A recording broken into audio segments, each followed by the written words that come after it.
दोस्तों नमस्कार, स्वागत है एक बार फिर से देश और दुनिया की तमाम बड़ी खबरों में। यदि आपने अभी तक चैनल को सब्सक्राइब नहीं किया है तो कृपया चैनल को लाल बटन दबाकर सब्सक्राइब करें और घंटी बटन भी दबा दें। ये पहली बड़ी खबर है। लोकसभा चुनाव से पहले भाजपा को लगा बड़ा झटका, दक्षिण में छोड़ गया एक बड़ा साथी। AIADMK ने तोड़ दिया गठबंधन। दरअसल लोकसभा चुनाव से पहले भाजपा को बड़ा झटका लगा है। दक्षिण में एनडीए का उसके एक बड़े साथी ने उसका साथ छोड़ दिया है। AIADMK ने भाजपा के साथ गठबंधन खत्म करने का ऐलान कर दिया है। अन्ना द्रमुक ने घोषणा की है कि भाजपा के साथ अब गठबंधन हमेशा हमेशा के लिए खत्म हो गया है। AIADMK के उप समन्वयक KP मुनुसामी ने कहा कि बैठक में AIADMK ने सर्वसम्मति से एक प्रस्ताव पारित किया है जिसमें AIADMK आज से भाजपा और एनडीए गठबंधन से अपने सारे रिश्ते तोड़ रही है। उन्होंने कहा कि भाजपा का राज्य नेतृत्व पिछले एक साल से लगातार हमारे पूर्व नेताओं, हमारे महासचिव EPS और हमारे कार्यकर्ताओं के बारे में अनावश्यक टिप्पणी कर रहा है। वहीं AIADMK पार्टी द्वारा भाजपा और एनडीए से अलग होने के बाद पार्टी कार्यकर्ताओं ने चेन्नई में जमकर पटाखे फोड़े। और बड़ी खबर, AIADMK ने एनडीए से तोड़ा ना था तो तेजस्वी यादव ने भाजपा पर बोला जबरदस्त हमला। बोले हम लोगों ने प्रण लिया है कि भाजपा को देश की सत्ता से बाहर कर देंगे। दरअसल बिहार के डिप्टी CM तेजस्वी यादव ने AIADMK के एनडीए से नाता तोड़ने के सवाल पर कहा कि तमिलनाडु में AIADMK काफी मजबूत है और उनका एनडीए छोड़ना यह दिखाता है कि कैसे भाजपा के सहयोगी उन पर विश्वास खो रहे हैं। तेजस्वी यादव ने कहा कि बात सिर्फ AIADMK की नहीं है बल्कि उनके पुराने सहयोगियों जैसे शिवसेना, अकाली दल और जदयू की भी थी। उनका नाता तोड़ना यह दिखाता है कि भाजपा को कैसे प्रतिबंधित किया जा रहा है, जबकि हम एक मजबूत गठबंधन है और पूरा विपक्ष एकजुट है। तेजस्वी यादव ने कहा कि हम लोगों ने प्रण लिया है कि भाजपा को देश की सत्ता से बाहर करेंगे। उन्होंने कहा कि एनडीए का अब कोई भी मतलब नहीं है। और बड़ी खबर, राहुल गांधी का दिखा अलग अंदाजा। पहले कुली बने और अब यात्री बनकर ट्रेन में 110 किलोमीटर की यात्रा। दरअसल राहुल गांधी अभी हाल ही में दिल्ली के आनंद विहार रेलवे स्टेशन पर कुली बनकर यात्रियों का सामान सिर पर ढोते नजर आए थे और अब राहुल गांधी एक सामान्य यात्री की तरह ट्रेन में सफर करते नजर आए हैं। दरअसल राहुल गांधी सोमवार को छत्तीसगढ़ में मौजूद थे। यहां राहुल गांधी ने इंटरसिटी एक्सप्रेस में यात्रा की। कांग्रेस नेता राहुल गांधी बिलासपुर से रायपुर इंटरसिटी एक्सप्रेस से यात्रा करा रेल यात्रियों की समस्याओं से रूबरू हुए। आपको बता दें कि रेल यात्रियों के साथ उन्होंने आत्मीयता से बात की और लोगों ने भी उन्हें रेल यात्रा की मुश्किलों के बारे में खुलकर जानकारी दी। उन्होंने यात्रा कर रहे छात्र छात्राओं से भी मुलाकात करा, उनसे भी बातचीत की। एक छात्रा की कॉपी पर उन्होंने चित्र बनाने की भी कोशिश की। लगभग 110 किलोमीटर की राहुल गांधी की इस रेल यात्रा की जानकारी मिलने पर रास्ते के स्टेशनों पर कांग्रेस कार्यकर्ताओं और समर्थकों ने उनका हाथ हिलाकर अभिवादन किया। आपको बता दें कि अब राहुल गांधी की लोकप्रियता दिनों दिन बढ़ती जा रही है। इससे यह माना जा रहा है कि 2024 का लोकसभा चुनाव कांटे का होगा। और बड़ी खबर, धीरेंद्र शास्त्री ने एक बार फिर से किया हिंदू राष्ट्र का आह्वान। बोले ये देश बाबर का नहीं बल्कि रघुवर का है। यदि देश में रहना है तो सीताराम कहना होगा। दरअसल बागेश्वर धाम के पीठाधीश्वर धीरेंद्र शास्त्री ने एक बार फिर से हिंदू राष्ट्र का आह्वान किया है। हाल ही में धीरेंद्र शास्त्री मध्य प्रदेश के खंडवा पहुंचे। इस दौरान उन्होंने हिंदू राष्ट्र का आह्वान करते हुए कहा कि अगर भारत में रहना है तो सीताराम कहना होगा। इस दौरान धीरेंद्र शास्त्री ने यह भी कहा कि हम भड़काते नहीं बल्कि हम केवल हिंदुओं को जगाते हैं। उन्होंने कहा कि इससे किसी का पेट खराब हो तो इसमें हम क्या करें। इससे पहले कई बार धीरेंद्र शास्त्री अपने बयानों के कारण चर्चा में रहे हैं। कथावाचक धीरेंद्र शास्त्री ने मध्य प्रदेश के खंडवा में हिंदू राष्ट्र का आह्वान दोहराते हुए कहा कि यह देश रघुवर का है, बाबर का नहीं है। इस दौरान धीरेंद्र शास्त्री ने यह भी कहा कि यह देश बजरंगबली का है। इस दौरान उन्होंने हिंदुओं को जगाने की बात कही और बताया कि हम हिंदुओं को भड़काते नहीं बल्कि जगाते हैं। अगर इसमें किसी का पेट खराब हो जाए तो इसमें हम क्या करें। और बड़ी खबर, मध्य प्रदेश में बीजेपी ने उतार दी दिग्गज नेताओं की फौज। मध्य प्रदेश चुनाव के लिए बीजेपी ने 39 उम्मीदवारों की दूसरी लिस्ट कर दी जारी। 7 सांसदों को दिया गया टिकट। कैलाश विजयवर्गीय पर भी खेला गया दांव। दरअसल मध्य प्रदेश चुनाव के लिए बीजेपी ने 39 उम्मीदवारों की दूसरी लिस्ट जारी कर दी है। इनमें कई चौंकाने वाले नाम शामिल हैं। पार्टी ने 7 सांसदों को उम्मीदवार बनाया है। इनमें से 3 केंद्रीय मंत्री हैं। केंद्रीय मंत्री नरेंद्र सिंह तोमर, प्रहलाद पटेल और फग्गन सिंह कुलस्ते को बीजेपी ने टिकट दिया है। नरेंद्र सिंह तोमर दिमनी से, प्रहलाद पटेल नरसिंहपुर से और कुलस्ते निवास सीट से चुनाव लड़ेंगे। इनके अलावा पार्टी ने 4 सांसद उदय प्रताप सिंह को गाडरवारा, राकेश सिंह को जबलपुर पश्चिम, गणेश सिंह को सतना और रीति पाठक को सीधी से उम्मीदवार बनाया है। इनमें से ज्यादातर नेता अपनी लोकसभा सीट पर कई बार से जीत दर्ज करते आ रहे हैं। इंदौर 1 से बीजेपी के महासचिव कैलाश विजयवर्गीय को बीजेपी ने उम्मीदवार बनाया है। कैलाश विजयवर्गीय को मैदान में उतारने के फैसले से यह माना जा रहा है कि इंदौर 3 सीट से उनके विधायक बेटे को इस बार पार्टी टिकट नहीं देगी। प्रहलाद सिंह को उनके भाई का टिकट काटकर नरसिंहपुर से उतारा गया है। कांग्रेस नेता कमलनाथ की छिंदवाड़ा सीट से बीजेपी ने विवेक बंटी साहू को उम्मीदवार बनाया है। इसके अलावा इमरती देवी को डबरा सीट से उम्मीदवार बनाया गया है। कुल मिलाकर मध्य प्रदेश चुनाव के लिए बीजेपी ने जो लिस्ट जारी की है उसमें 7 सांसदों के भी नाम शामिल हैं। इनमें से 3 केंद्र सरकार में मंत्री हैं। अगली बड़ी खबर, राजस्थान में कांग्रेस पार्टी पर जमकर बरसे पीएम मोदी, बोले कांग्रेस पार्टी 0 नंबर पाने की हकदार। दरअसल राजस्थान में इस साल के आखिर में होने वाले विधानसभा चुनावों के लिए अब बीजेपी ने कमर कस ली है। इस बीच प्रधानमंत्री नरेंद्र मोदी जयपुर पहुंचे और उन्होंने पार्टी की परिवर्तन संकल्प महासभा में भाग लिया। इस दौरान उनका कार्यकर्ताओं ने जोरदार स्वागत किया। इस मौके पर वरिष्ठ नेता राजेंद्र राठौड़ और वसुंधरा राजे समेत कई नेता मौजूद रहे। प्रधानमंत्री मोदी ने कांग्रेस पार्टी पर हमला करते हुए कहा कि राजस्थान के लोगों ने कांग्रेस के कुशासन से मुक्ति पाने के लिए बिगुल फूंक दिया है। जिस तरीके से कांग्रेस पार्टी ने 5 साल सरकार चलाई है वो 0 नंबर पाने की हकदार है। प्रधानमंत्री मोदी ने कहा कि युवाओं के 5 साल को अशोक गहलोत सरकार ने बर्बाद कर दिया है। राजस्थान में परिवर्तन होकर रहेगा। साफ संकेत हैं कि राजस्थान का मौसम बदल चुका है। प्रधानमंत्री मोदी ने कहा कि गरीब के पास स्वाभिमान होता है, गरीब मेहनत करना जानता है। मैं जिस घर से निकलकर आया मेरे पास करने के लिए सिर्फ मेहनत है। मैं सेवा में जुटा हुआ हूं। मैं जो कहता हूं करके दिखाता हूं,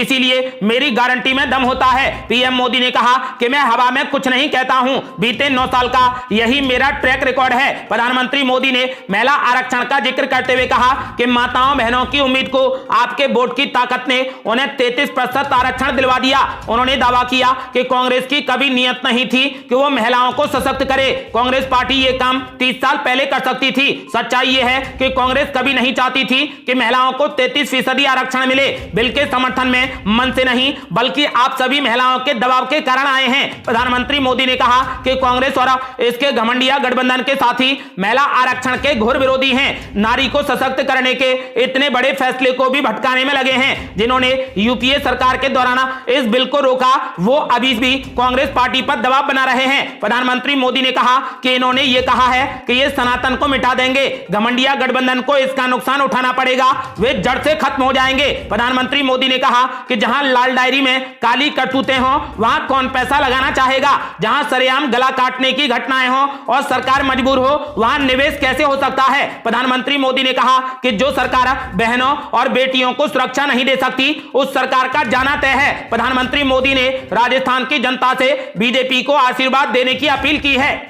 अगली बड़ी खबर, राहुल गांधी ने पीएम मोदी पर बोला जबरदस्त हमला। बोले प्रधानमंत्री मोदी नहीं दिखाना चाहते जाति जनगणना का डेटा। दरअसल संसद से महिला आरक्षण बिल पास होने के बाद से कांग्रेस सांसद राहुल गांधी लगातार जातीय जनगणना के मुद्दे के सहारे केंद्र सरकार पर निशाना साध रहे हैं। इस बीच राहुल गांधी ने चुनावी राज्य छत्तीसगढ़ के दौरे पर एक कार्यक्रम के दौरान कहा कि जैसे ही हमारी सरकार आएगी हम जातीय जनगणना कराएंगे। छत्तीसगढ़ की भूपेश बघेल सरकार के आवास न्याय सम्मेलन के कार्यक्रम में राहुल गांधी ने पार्टी के हर चुनावी वादों को पूरा करने की बात कही। उन्होंने कर्नाटक, हिमाचल प्रदेश और राजस्थान का उदाहरण देते हुए कहा कि चुनाव जीतने के बाद हम सारे वादे पूरे कर देते हैं। कांग्रेस के पूर्व अध्यक्ष राहुल गांधी ने कहा कि कांग्रेस पार्टी ने जाति जनगणना की थी, उसमें भारत में किस जाति के कितने लोग हैं ये पूरा डेटा है, लेकिन नरेंद्र मोदी ये डेटा जनता को नहीं दिखाना चाहते। मैंने संसद में जाति जनगणना की बात की तो कैमरा घुमा दिया। उन्होंने आरोप लगाते हुए कहा कि भारत सरकार को सांसद नहीं चलाते हैं, इसे कैबिनेट सेक्रेटरी और विभाग के सेक्रेटरी चलाते हैं। इन विभागों के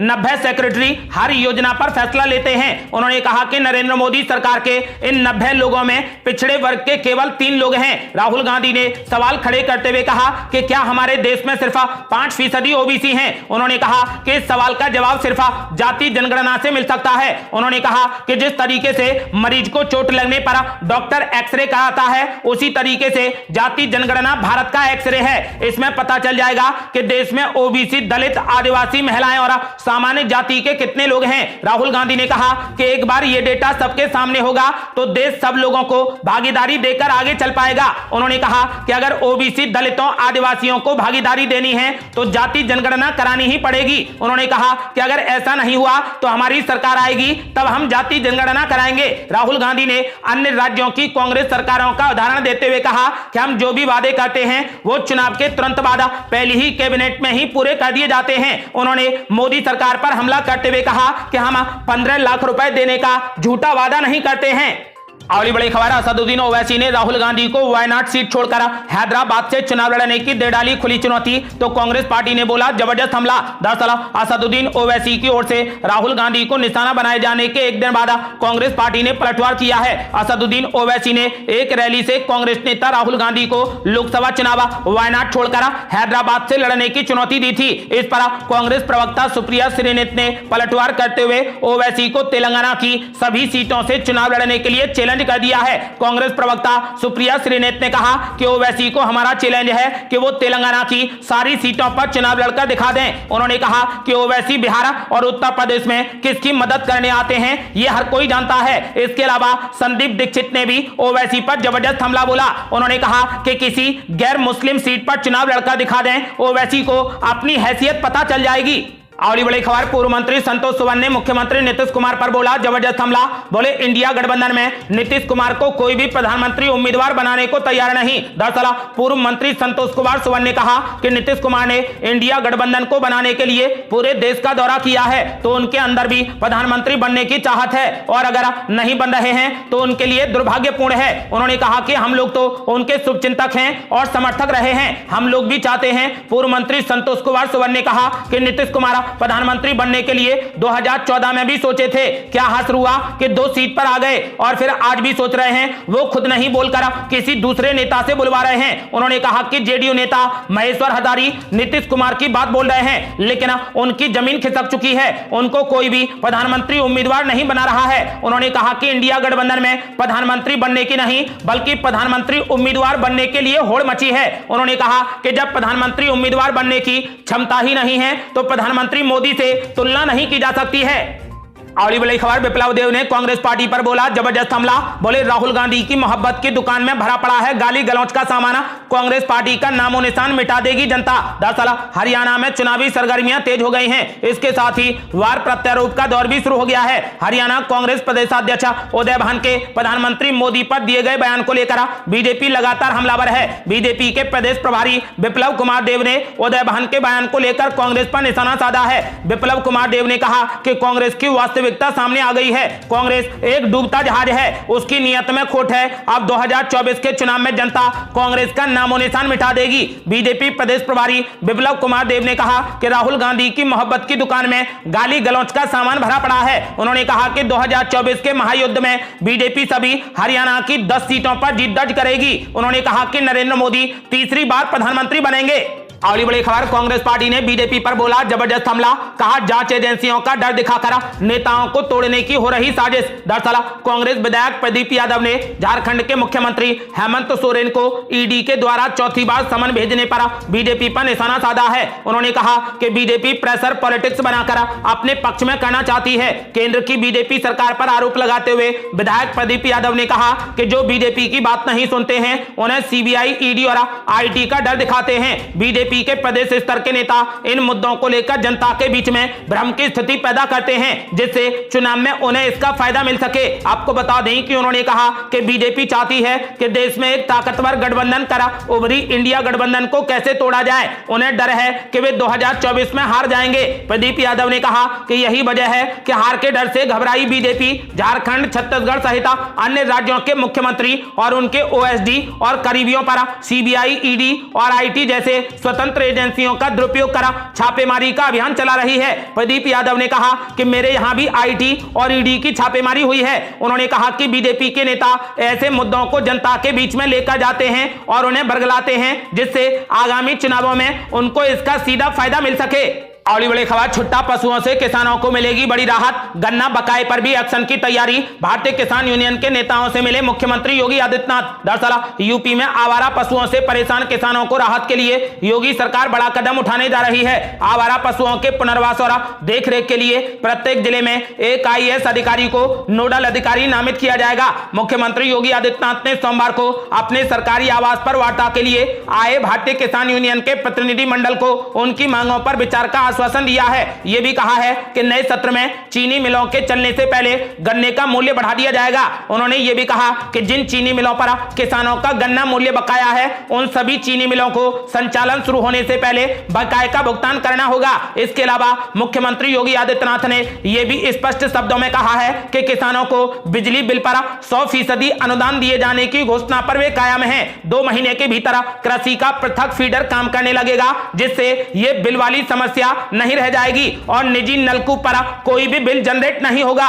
और बड़ी खबर, रसोई गैस सिलेंडर सस्ता करने के बाद अब मोदी सरकार देने जा रही एक और बड़ा तोहफा, मिडिल क्लास को होगा बड़ा फायदा। दरअसल लोकसभा चुनाव से पहले महंगाई को कंट्रोल करने के लिए केंद्र सरकार ने घरेलू रसोई गैस सिलेंडर के दाम में 200 रुपए की कटौती की है और अब मिडिल क्लास को एक नया तोहफा देने की तैयारी हो रही है। दरअसल केंद्र सरकार शहरी मध्यम वर्ग के लिए एक नई आवास योजना लेकर आ रही है। इसके तहत लोगों को बैंकों से कर्ज लेने पर ब्याज में बड़ी राहत दी जाएगी। इसके लिए सरकार अगले 5 वर्षों में 600 अरब रुपए खर्च करने पर विचार कर रही है। आपको बता दें कि प्रधानमंत्री नरेंद्र मोदी ने 15 अगस्त के मौके पर लाल किले से इस योजना की घोषणा की थी। न्यूज एजेंसी रॉयटर्स की खबर में सूत्रों के हवाले से बताया गया है कि इस योजना के तहत 9 लाख रुपए तक के लोन पर 3 से 6% के बीच वार्षिक ब्याज सब्सिडी की पेशकश की जा सकती है। सूत्रों ने कहा कि 20 साल की अवधि के लिए लिया गया 50 लाख रुपए से कम का लोन प्रस्तावित योजना के लिए पात्र होगा। एक सरकारी अधिकारी ने कहा कि ब्याज छूट लाभार्थियों के